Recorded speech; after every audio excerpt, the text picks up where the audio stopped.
Hi everyone, कैसे आप सब लोग। I hope all are fine. बच्चों, हम लोग अपना जो ग्लैंड चैप्टर कर रहे थे फॉर टीजीटी साइंस के लिए। आप चाहे कोई भी पेपर दे रहे हो टीजीटी साइंस का, ठीक है, या तो आप स्टेट टीजीटी दे रहे हो, या फिर D triple S B TGT दे रहे हो, चंडीगढ़ वाला टीजीटी दे रहे हो, या फिर सीटेट दे रहे हो, ठीक है, कोई भी पेपर दे रहे हो, ग्लैंड सब में इक्वल इंपॉर्टेंट रखता है, ठीक है। और हमेशा यहाँ से क्वेश्चन बनता है, ऑलवेज यहाँ से क्वेश्चन बनता ही बनता है, और बहुत सारे क्वेश्चन यहाँ से पूछे जाते हैं, ठीक है। तो चलिए यहाँ से स्टार्ट कर लेते हैं। देखो, मैंने ग्लैंड चैप्टर की आई थिंक 4 से 5 क्लास ले चुकी मैं, ठीक है, लेकिन क्लासेस ज्यादा बड़ी बड़ी नहीं ले रही। ऐसे तो अगर इनको कंबाइन करें तो ये 2 या 3 क्लास का, फिर भी 5-6 क्लास चल रही है, तो मतलब क्लास छोटी छोटी है, 20-20 मिनट की क्लास है, ठीक है। आराम से देख सकते हो, आराम से नोट्स बना सकते हो, एक एक चीज यहाँ से लिखो, नोट्स बनाओ और रिवाइज करो।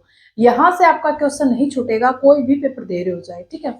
देखो, ग्लैंड ग्लैंड के अंदर हमने एंडोक्राइन ग्लैंड पढ़ रहे थे, और एंडोक्राइन ग्लैंड के अंदर मैंने सारी ग्लैंड लगभग पढ़ा दी थी। पिनियल ग्लैंड कर ली थी, पिट्यूटरी ग्लैंड कर ली थी, हाइपोथैलेमस कर ली थी, थाइमस कर ली थी, थायराइड ग्लैंड कर लिया था हमने, ठीक है। तो लास्ट ग्लैंड हमारी एड्रिनल ग्लैंड बचती है।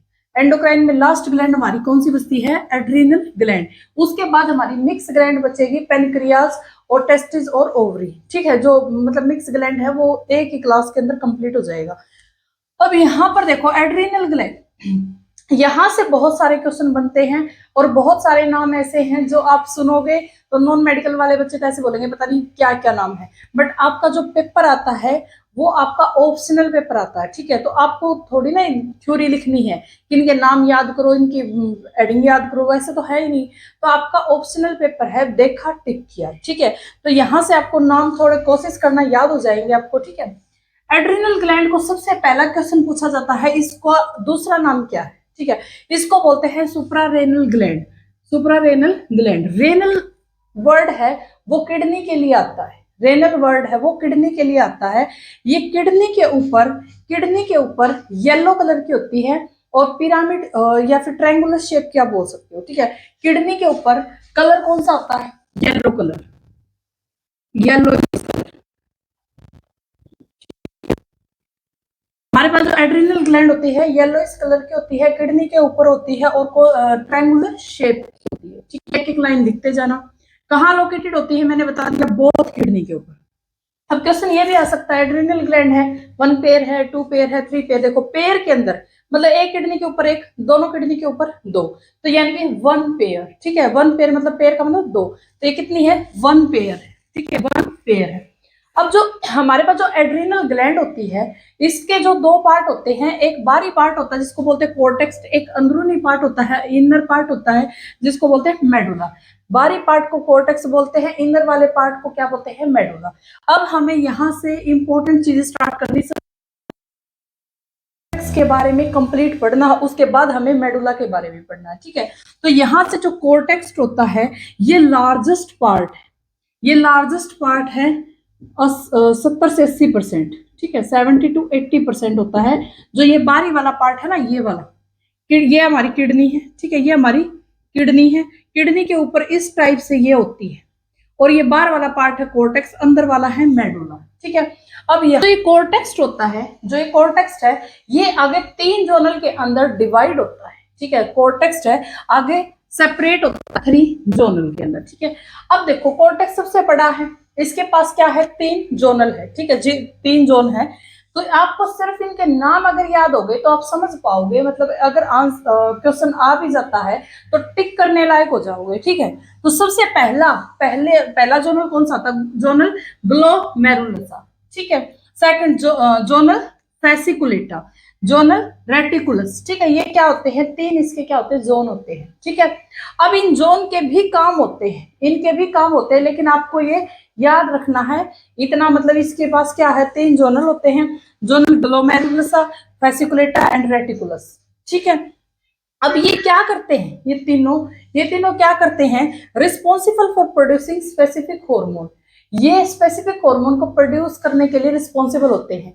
ये बहुत सारे हार्मोन बनाते हैं, लगभग 40 के आसपास ये हार्मोन बनाते हैं, लेकिन हमें सारे नहीं पढ़ने, हमें ये पढ़ने नहीं है, बस आपको 3 ये थोड़ा सा दिमाग में होने चाहिए, ठीक है। अब जो इसमें जो पढ़ना है मेन जो इसमें है, इसके जो हार्मोन पढ़ने हमें कोर्टेक्स के हमें क्या पढ़ने हैं, हार्मोन पढ़ने। ये इसके क्या थे, 3 जोन थे, अभी हमें इसके सिर्फ हार्मोन पढ़ने, ठीक है। तो जो फर्स्ट हार्मोन है इसका, सबसे पहला हार्मोन कौन सा है, मिनरलोकॉर्टिकॉइड्स, ठीक है। मिनरलोकॉर्टिकॉइड्स फर्स्ट हार्मोन है, इसी को एल्डोस्ट्रोन भी बोलते हैं। कई बच्चों ने तो क्लास बंद कर दी होगी कि ये नाम याद ही नहीं होंगे, 2-3 बार पढ़ोगे तो याद हो जाएंगे। बहुत सारे क्वेश्चन यहाँ से पूछे जाते हैं, देखो इनके नाम ही ऐसे हैं, तो हम क्या कर सकते हैं, मिनरलोकॉर्टिकॉइड्स एंड एल्डोस्ट्रोन, ठीक है। इसी को ये बोलते हैं, सीटेट के अंदर क्वेश्चन आया हुआ है, सीटेट के अंदर ये क्वेश्चन आया हुआ है, ठीक है। इसी को एल्डोस्ट्रोन भी बोलते हैं। तो सबसे पहला हार्मोन हमारा है मिनरलोकॉर्टिकॉइड्स। अब अगर ये पूछे कि ये कौन सी जोन से बनता है, कौन सी जोन से बनता है, तो ये जो फर्स्ट वाला है, जो फर्स्ट वाला मेड अप ऑफ जोनल ग्लोमेरुल्स, ठीक है। फर्स्ट वाले जोनल से ये बनता है, मेड फॉर जोनल ग्लोमेरुल्स, ठीक है। ये करता क्या है, it regulate mineral salt and water. ये देखो नाम से ही क्लियर है, जो अपनी बॉडी है उसके अंदर रेगुलेट करता है मिनरल्स को, सोल्ट को, वाटर को, ठीक है। मिनरल्स को, सोल्ट को, वाटर को। रीअब्जॉर्ब सोडियम, सोडियम को रीअब्जॉर्ब करता है, वापस से रीअब्जॉर्ब करता है, और पोटासियम का एक्सक्रीशन करता है, ठीक है। तो ये याद रखनी है ये बात, सोडियम को रीअब्जॉर्ब करता है, excretion potassium, it regulate mineral salt and water. It is also known as salt retaining hormone. पूछ सकता है साल्ट रिटेनिंग हार्मोन कौन सा है, 4 ऑप्शन मिलेंगे, तो याद रखना मिनरलोकॉर्टिकॉइड्स, ठीक है। अब बच्चे इसकी डेफिशिएंसी हो जाए तो क्या हो जाता है, डेफिशिएंसी हो जाए, हाइपोसिक्रेशन हो जाए, मतलब इसका कम स्रावण हो जाए, तब इसमें कौन सी बीमारी हो जाएगी, तो एक तो होती है हाइपोटेंशन, ठीक है, एक तो होती है हाइपोटेंशन, और दूसरी जो बीमारी होती है एडिशन, दूसरी बीमारी हो जाती है एडिशन। इसके अंदर, एडिशन के अंदर क्या होता है, जो स्किन का कलर है वो क्या हो जाता है, ब्राउन हो जाता है। स्किन का कलर क्या हो जाता है, हमारी जो स्किन है वो ब्राउन कलर की हो जाती है। और मिनरल्स एक्सक्रीटेड इन यूरिया, देखो इसका काम क्या है, रीअब्जॉर्ब करना, सोडियम को रीअब्जॉर्ब करता है। अगर ये कम हो गया, ठीक है, अगर ये कम मतलब इसका जो हाइपोसिक्रेशन हो गया, तो ये सोडियम को रीअब्जॉर्ब नहीं कर पाएगा, सोडियम को रीअब्जॉर्ब नहीं कर पाएगा, तो यहाँ से मिनरल्स है जो सोडियम पोटासियम है, इनका क्या होना स्टार्ट हो जाएगा, एक्सक्रीशन होना स्टार्ट हो जाएगा, बाहर निकलना स्टार्ट हो जाएगा। तो सोडियम की और इनकी क्या हो जाएगी, कमी हो जाएगी शरीर के अंदर, ठीक है। सोडियम की क्या हो जाएगी, कमी हो जाएगी। इसीलिए क्या हो जाता है, इलेक्ट्रोलाइट डिस्टर्बेंस हो जाता है। ये क्या होते हैं हमारे पास, सोडियम पोटासियम क्या होते हैं, इलेक्ट्रोलाइट होते हैं, केमिस्ट्री के अंदर पढ़े होंगे आप लोगों ने। तो ये क्या होते हैं, इलेक्ट्रोलाइट डिस्टर्बेंस हो जाती है। कई बार इतनी ज्यादा इलेक्ट्रोलाइटिक डिस्टर्बेंस हो जाती है कि हमें डिप्रेशन तक हो जाता है। तो इसमें क्या हो जाता है, नर्वस डिप्रेशन हो जाता है, कई बार इंसान को डिप्रेशन हो जाता है। ये बिल्कुल याद रखना है। मिनरलोकॉर्टिकॉइड्स एल्डोस्ट्रोन भी बोलते हैं, सीटेट के अंदर क्वेश्चन भी आया हुआ है, बहुत डीप में मैंने पढ़ा दिया। रेगुलेट करता है मिनरल साल्ट वाटर को, और रीअब्जॉर्ब करता है सोडियम को, एक्सक्रीट करता है पोटासियम को, ठीक है। It is non salt retaining hormone. Question 100% आ सकता है, साल्ट रिटेनिंग हार्मोन कौन सा होता है। एड्रेनेसिस से बहुत सारे क्वेश्चन बनते हैं। डेफिशिएंसी हो जाए तो हाइपोटेंशन हो जाती है। एडिशन नामक एक बीमारी हो जाती है जिसमें स्किन का कलर क्या हो जाता है, ब्राउन। मिनरल एक्सक्रीट हो जाते हैं यूरिया से। अगर जितने मिनरल्स एक्सक्रीट ही हो गए, एक्सक्रीट हो गई, इसका मतलब क्या हो जाएगा, इलेक्ट्रोलाइट डिस्टर्बेंस हो जाएगी और हमें नर्वस डिप्रेशन हो जाएगा, ठीक है। नेक्स्ट है बच्चों हमारे पास सेकंड जो हार्मोन है, ग्लूकोकोर्टिकॉइड्स, ठीक है। ग्लूको, देखो नाम से क्लियर है, ग्लूको मेड अप, देखो ये किसने बनाया, ये किसने बनाया, जो ये सेकंड वाली जोन है ना, फेसिकुलेटा, ठीक है, मेड अप फेसिकुलेटा, इस वाले लेयर ने ये क्या ग्लूको कोर्टिकॉइड्स को क्या है बनाया है, ठीक है। 3 लेयर है हमारे पास। फर्स्ट ये, सेकंड, फर्स्ट को किसने बनाया, मिनरल कोर्टिकॉइड्स ने, सेकंड ग्लूकोकोर्टिकॉइड्स, ठीक है। It is maintain glucose level, glucose के लेवल को ये मेंटेन रखता है। इट इज मेंटेन ग्लूकोज के लेवल को ये हार्मोन क्या रखता है, मेंटेन। देखो जो एक्स्ट्रा ग्लूकोज होती है अपने शरीर के अंदर, वो स्टोर होती है ग्लाइकोजन के रूप में। एक्स्ट्रा ग्लूकोज होती है हमारे शरीर के अंदर, वो स्टोर होती है ग्लाइकोजन के रूप में, ठीक है। तो ये क्या करता है, ये क्या करता है, ग्लूकोज के जो लेवल है उसको क्या करता है, मेंटेन रखता है। शरीर में ज्यादा ग्लूकोज भी नहीं होने देता और कम ग्लूकोज भी नहीं होने देता, ठीक है। इट स्टिमुलेट ग्लूकोनियोजेनेसिस, ठीक है। इस नाम को याद रखना, ग्लूकोनियोजेनेसिस, ये क्या होता है, फॉर्मेशन ऑफ ग्लूकोज, ये ग्लूकोज की जो फॉर्मेशन होती है हमारे शरीर के अंदर, जैसे लिपिड है, प्रोटीन है, उससे क्या बनता है, ग्लूकोज बनता है। हमारे शरीर से लिपिड और प्रोटीन से मिलकर क्या बनता है, ग्लूकोज बनता है। तो उस प्रोसेस को ये नाम दे रखा है ग्लूकोनियोजेनेसिस। आपको बिल्कुल याद रखना है, फॉर्मेशन ऑफ ग्लूकोज, लिपिड और जो प्रोटीन है कन्वर्ट इनटू ग्लूकोज, ठीक है। लिपिड और प्रोटीन को क्या करता है, ग्लूकोज के अंदर कन्वर्ट करता है, ठीक है। अब देखो, एक ये लाइन बिल्कुल याद रखनी है, it maintain carbohydrates metabolism. It maintain carbohydrates metabolism, ये कार्बोहाइड्रेट मेटाबॉलिज्म को भी मेंटेन रखता है, यानी कि ग्लूकोज है, ग्लूकोज की मात्रा को बढ़ा देता है, ठीक है। ग्लूकोज की मात्रा को बढ़ा देता है, ग्लूकोज की मात्रा को बढ़ा देता है, ठीक है। अब इसकी कुछ डिजीज होती है, इसमें कुछ डिजीज होती है। अगर इसका हाइपर सिक्रेशन हो जाए, अगर इसका हाइपर सिक्रेशन हो जाए, अगर ये ज्यादा बन जाए, तो इससे डिजीज होती है कुसिंग, ठीक है। इससे डिजीज होती है कुसिंग बहुत सारी चीजों में, जैसे ये एक सिंड्रोम है, ठीक है। बहुत सारी बीमारी का जो बहुत सारी, जैसे एड्स है। एड्स क्या है, एक सिंगल बीमारी नहीं है, बहुत सारी बीमारियों का एक क्या है, झुंड है, मतलब, ठीक है। तो कुसिंग भी ऐसा ही है। ये क्या है, शुगर के लेवल बढ़ जाता है शरीर के अंदर, शुगर का लेवल बढ़ जाता है, मतलब ग्लूकोज है वो बढ़ जाती है, और यूरिन के थ्रू भी ग्लूकोज पास होने स्टार्ट हो जाती है। इतनी ग्लूकोज बढ़ जाती है, इंसान मोटा होना स्टार्ट हो जाता है। तो ये बहुत सारी बीमारी है, तो आपको ये नाम याद रखना है, कुसिंग। हाइपर सिक्रेशन से होती है, याद रखना, ऑप्शन में मिलेगा कुसिंग है, हाइपर सिक्रेशन, हाइपोसिक्रेशन, तो आपको याद रखनी है क्या है, हाइपर सिक्रेशन, ठीक है। नेक्स्ट हमारे पास सेक्स कोर्टिकोइड्स, ठीक है। नेक्स्ट हमारे पास सेक्स कोर्टिकोइड्स, मेल के अंदर एंड्रोजन और फीमेल के अंदर एस्ट्रोजन, ठीक है। मेल के अंदर एंड्रोजन, फीमेल के अंदर एस्ट्रोजन। इनको हमें करना है, इनको हमें बहुत ज्यादा डिटेल में ओवरी टेस्टिंग के अंदर करना है, ठीक है। लेकिन यहाँ पर बहुत, जैसे अगर पूछे कि जो एंडोक्राइन है, बहुत स्मॉल अमाउंट के अंदर ये जो फीमेल मेल एंड्रोजन और फीमेल एस्ट्रोजन पे भी क्या करती है, कुछ मतलब रेगुलेट करती है इनको, ठीक है। तो इट रेगुलेट सेक्सुअल बिहेवियर, ये क्या करता है, रेगुलेट करता है सेक्सुअल बिहेवियर को, रिप्रोडक्शन को, ठीक है। It regulate sexual behaviour, reproduction, but बहुत ही स्मॉल अमाउंट में, बहुत ही स्मॉल अमाउंट में, ठीक है। जो ज्यादा हमें पढ़ना है वो पढ़ना है मेरी प्रोडक्शन चैप्टर में, टेस्टिस और ओवरी के अंदर, ठीक है। तो यहाँ पर बस इतना ही आपको ये याद करना है। नेक्स्ट हमारे पास मेडुला। नेक्स्ट है बच्चों मेडुला। देखो मैंने बताया था, जो किडनी होती है, किडनी के ऊपर, किडनी के ऊपर इस टाइप से हमारा क्या होता है, इस टाइप से हमारा कोर्टेक्स, और ये होता है इनर पार्ट होता है मेडुला, ठीक है। ऊपर वाला पार्ट क्या होता है, कोर्टेक्स, और नीचे वाला क्या होता है, एड्रिनल मेडुला। तो यहाँ पर जो मेडुला होता है वो होता है इनर पार्ट, जो कि रेड कलर का होता है, इनर पार्ट जो कि रेड कलर का होता है।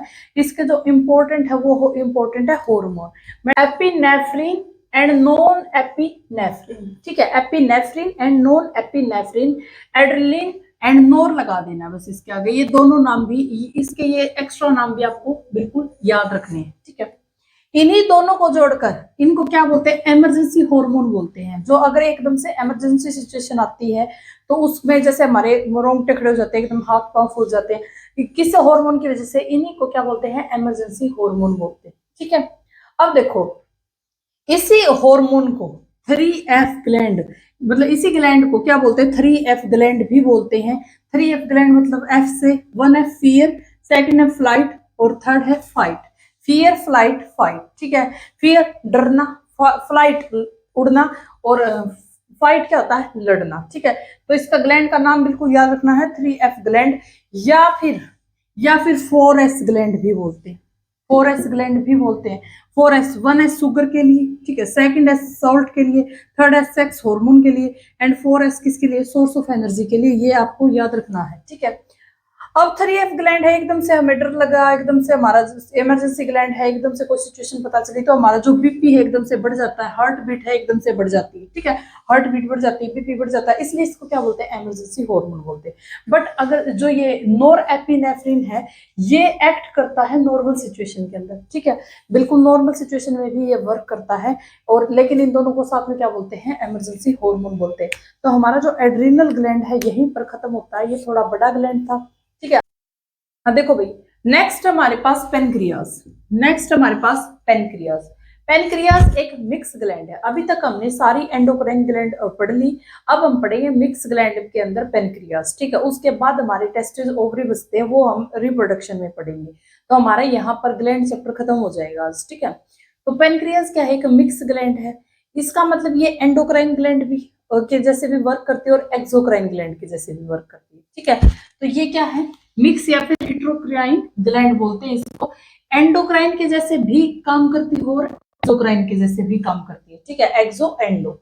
अब देखो जो एक्सोक्राइन ग्लैंड है उसके उसके अंदर ये क्या करती है, मैंने डाइजेस्टिव सिस्टम में बहुत अच्छे से एक्सप्लेन किया था कि जो एक्सोक्राइन ग्लैंड के अंदर पेनक्रियाटिक जूस बनता है पेनक्रियाज में, ठीक है, और वो पेनक्रियाटिक डक्ट के थ्रू स्मॉल इंटेस्टाइन के अंदर जाता था और पाचन करवाता था, ठीक है, ये हम वहां पर पढ़ चुके।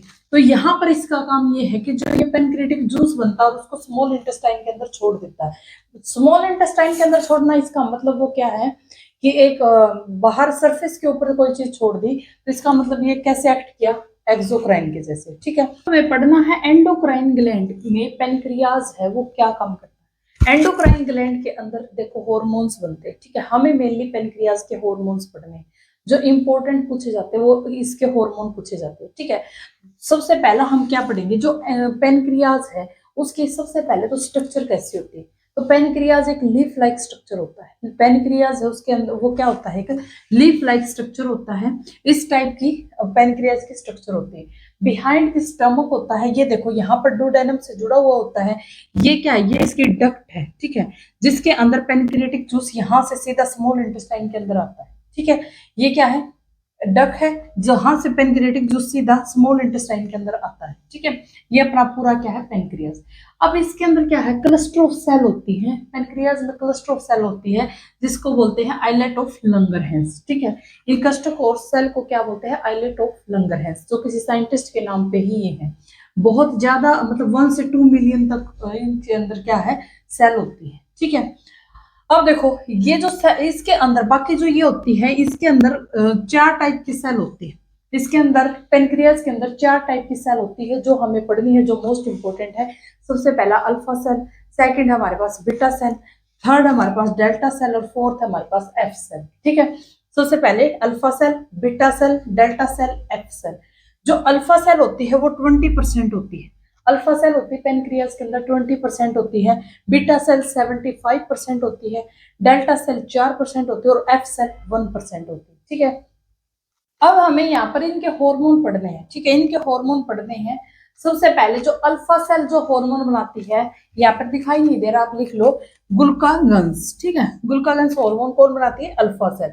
इंसुलिन हार्मोन को क्या कौन बनाता है, बीटा सेल, ठीक है। और डेल्टा सेल कौन सा बनाती है, सोमेटोस्टिन या फिर जी, यहाँ पे लिखो GHRIH, ठीक है, growth hormone releasing inhibitor hormone, ठीक है। यहाँ पर देखो ये जो प्रोड्यूस करती है हार्मोन को, उसको ये जो डेल्टा सेल है ये रोकती है, ठीक है, growth hormone releasing inhibitor hormone, ठीक है। फिर आती है हमारे पास एफ सेल, एफ सेल 1% होती है, ये पॉलीपेप्टाइड पेनक्रियाटिक पॉलीपेप्टाइड होती है। इसका ये सिर्फ हमारे शरीर में पेनक्रियाज में कितनी होती है, 1% होती है। 4 टाइप की सेल होती है, alpha cell, beta cell, delta cell और एफ सेल, ठीक है। अल्फा सेल कितनी होती है, 20%, 75%, 4% एंड 1%। इनके हार्मोन इंपॉर्टेंट है, हमें यहाँ पर सिर्फ 2 ही पढ़नी है, alpha cell and beta cell. Delta cell का सिर्फ इतना ही काम है कि ये जो प्रोड्यूस होते हैं हार्मोन, इसको जो रोकने का काम कौन करता है, डेल्टा सेल, ठीक है, इनहिबिटर है। अब हमारे पास सबसे पहला हमें पढ़ना है बीटा सेल, सबसे पहला हमें पढ़ना है बीटा सेल, क्योंकि अल्फा सेल बीटा सेल का जस्ट रिवर्स है, ठीक है। तो बीटा सेल क्या है, जो बीटा सेल से कौन सा हार्मोन रिलीज होता है, इंसुलिन। बीटा सेल से कौन सा हार्मोन रिलीज होता है, इंसुलिन, ठीक है, इंसुलिन हार्मोन रिलीज होता है बीटा सेल से। Insulin is only anti diabetic hormone, वह एक ही हार्मोन ऐसा जो एंटी डायबिटिक है, ठीक है। एक ही हार्मोन सिंगल इकलौता है हार्मोन ऐसा जो एंटी डायबिटिक है, मतलब डायबिटीज को होने नहीं देता, ठीक है। ऐसा क्या काम करता है, ये जो ग्लूकोज होती है अपने शरीर के अंदर, उसको ग्लाइकोजन के अंदर कन्वर्ट कर देता है। जो ग्लूकोज होती है शरीर के अंदर, जिससे इसी तो शुगर बनती है, ग्लूकोज से तो शुगर हो जाती है, एक्स्ट्रा ग्लूकोज को ग्लाइकोजन के अंदर क्या कर देता है, कन्वर्ट कर देता है, ग्लाइकोजन के अंदर कन्वर्ट कर देता है इंसुलिन। इसी प्रोसेस को ग्लाइकोजेनेसिस प्रोसेस भी बोलते हैं, ठीक है। ग्लाइकोजेनेसिस प्रोसेस किसको बोलते हैं, एक्स्ट्रा ग्लूकोज को इंसुलिन ग्लाइकोजन के अंदर कन्वर्ट कर देता है, इसीलिए क्या है, एंटी डायबिटिक हार्मोन, ठीक है। और क्या करता है, synthesis and storage of fat, fat जो फैट होती है देखो, फैट, कार्बोहाइड्रेट्स, प्रोटीन, ये क्या करते हैं, ग्लूकोज के अंदर कन्वर्ट होते हैं, ठीक है, जैसे हम इनको खाते हैं ग्लूकोज के अंदर कन्वर्ट होते हैं। ये इनका ग्लूकोज के अंदर कन्वर्ट होने से ही रोक देता है, ग्लूकोज के अंदर कन्वर्ट नहीं होने देता, सिंथेसिस करता है, स्टोरेज ऑफ फैट करता है, ठीक है। प्रोटीन के साथ क्या करता है, synthesis and storage of protein, इसका मतलब regulate metabolism, carbohydrate, fat and protein regulate करता है किसके मेटाबॉलिज्म को, कार्बोहाइड्रेट, फैट एंड प्रोटीन के मेटाबॉलिज्म को क्या करता है, रेगुलेट करता है, ठीक है। तो ये क्या कितने काम हो गए इसके, देखो जो हम लोग जो न्यूट्रिएंट्स खाते हैं, कार्ब, प्रोटीन है, फैट है, जितने भी चीजें, उसको ग्लूकोज के अंदर कन्वर्ट होने से रोकता है, क्योंकि ये खुद ग्लूकोज को ग्लाइकोजन के अंदर कन्वर्ट करता है, इसलिए ये क्या है, एंटी डायबिटिक हार्मोन है, ठीक है। अब देखो, इंसुलिन का ब्लड शुगर के साथ क्या रिलेशन है, इंसुलिन अगर शरीर के अंदर ज्यादा बनेगा तो ब्लड शुगर कम होगी, तो इंसुलिन की कमी हो जाने के बाद ही तो शुगर होती है, जो ब्लड शुगर होती है वो इंसुलिन की कमी होने के बाद ही होती है, ठीक है। तो इंसुलिन ज्यादा तो ब्लड शुगर कम, इसका इनवर्स रिलेशन है, ठीक है, इसका जो रिलेशन है वो क्या है, इनवर्स है। और कई बार क्वेश्चन ये पूछा जाता है, जो ये ग्लाइकोजन इसने बना दिया, ग्लूकोज से ग्लाइकोजन के अंदर कन्वर्ट हो गया, ये ग्लाइकोजन स्टोर कहाँ होता है, बॉडी के अंदर आपको ऑप्शन मिलेंगे, लीवर है, स्टमक है, ऐसे ऑप्शन मिलेंगे। तो जो एक्स्ट्रा ग्लाइकोजन है store in our liver, liver के अंदर ये क्या होता है, हमारा स्टोर होता है, ठीक है। अब नेक्स्ट करते हैं अल्फा सेल, नेक्स्ट है हमारे पास अल्फा सेल, ठीक है, नेक्स्ट हमारे पास अल्फा सेल, जो कौन सा हार्मोन को सिक्रेट करता है, ग्लूकागन्स को, ठीक है। ये रिवर्स है बिल्कुल इंसुलिन का, ये रिवर्स है इंसुलिन। इंसुलिन क्या काम करता है, जो ग्लूकोज है उसको किसके अंदर कन्वर्ट करता था, ग्लाइकोजन के अंदर, और रेगुलेट करता था ब्लड शुगर को। ये क्या काम करता है, अगर जो शुगर लेवल है, अगर शुगर लेवल है, जो ब्लड शुगर लेवल है वो डिक्रीज हो जाए, तब ये क्या करेगा, जो ग्लाइकोजन, जो इंसुलिन ने जो ग्लाइकोजन को बनाया था उसको ग्लूकोज के अंदर कन्वर्ट कर देगा और रेगुलेट करेगा ब्लड शुगर लेवल को, ठीक है, यानी कि इंक्रीज करता है ब्लड शुगर लेवल को। हमारे पास ग्लूकोनियोजेनेसिस, ठीक है, ग्लूकोनियोजेनेसिस एंड लिपोलिसिस, मतलब यहाँ पर जो प्रोटीन है, जो इंसुलिन ने क्या किया, जो प्रोटीन है, फैट है, उसका सिंथेसिस करवा दिया था और उसको स्टोरेज करवा दिया था, ठीक है। यहाँ पर जो फैट है, जो स्टोर है एडिपोज टिश्यू के अंदर, उसको वापस से किसके अंदर कन्वर्ट करवा देगा, ग्लूकागन्स, ग्लूकोज के अंदर, ठीक है। तो यहाँ पर क्या होगा, लिपोलाइसिस होगा, ग्लाइकोनियोजेनेसिस होगा, ठीक है। और ग्लूकोजन है डायरेक्टली प्रोपोर्शनल होता है ब्लड शुगर के, जितना ज्यादा ग्लूकोजन होगा, देखो आप एक चीज का अनुमान लगाओ, ग्लूकागन्स जितना ज्यादा होगा उतना ही तो ब्लड शुगर ज्यादा होगा, क्यों, क्योंकि उतना ही ग्लूकोज ज्यादा होगा, ठीक है। तो यहाँ पर इनका जो रिलेशन है वो क्या होगा, डायरेक्ट। नेक्स्ट है सोमेटोस्टेटिन, ठीक है, इसका दूसरा नाम क्या है, growth hormone releasing inhibitor hormone, ठीक है। सिक्रेट कहाँ होता है, डेल्टा सेल से। इसका काम क्या है, जो इनहिबिट करता है किसके सिक्रेशन को, देखो ये इनहिबिट करता है किसके सिक्रेशन को, अल्फा सेल के सिक्रेशन को, बीटा सेल के सिक्रेशन को, और ग्रोथ हार्मोन को, ठीक है। बस आपको इतना ही याद रखना है इसके बारे में कि ये क्या करता है, इनहिबिट करता है सिक्रेशन को, alpha cell, beta cell and growth hormone, ठीक है। नेक्स्ट है पॉलीपेप्टाइड, जो किससे सिक्रेट हुआ था, एफ सेल से। पॉलीपेप्टाइड जो किससे सिक्रेट हुआ था, एफ सेल से। इसका एक ही काम बताया गया है, increase the secretion of glucagons from alpha cell. ये जो अल्फा सेल के अंदर जो ग्लूकागन बना था, अल्फा सेल के अंदर जो सिक्रेट हुआ था ग्लूकागन, उसको क्या करता है, इंक्रीज करता है, उसके सिक्रेशन को क्या करता है, इंक्रीज करता है, ठीक है। तो हमारा जो पेनक्रियाज है वो यहाँ पर खत्म हो गया, और जो इसके अंदर मिक्स ग्लैंड के अंदर जो हमारे टेस्टिस, ओवरी वगैरह बचते हैं, बस एक ही बचता टॉपिक, उसको हम रिप्रोडक्शन के अंदर करेंगे, ठीक है। तो हमारा यहाँ पर ग्लैंड चैप्टर खत्म हो गया, 4-5 क्लास लगी ग्लैंड चैप्टर के लिए, लेकिन मैंने पूरा डीपली यहाँ पे करवा दिया। यहाँ से आपको क्वेश्चन मिस क्या बाहर कहीं से नहीं मिलेगा, यहीं से क्वेश्चन मिलेगा, ठीक है। Thank you so much.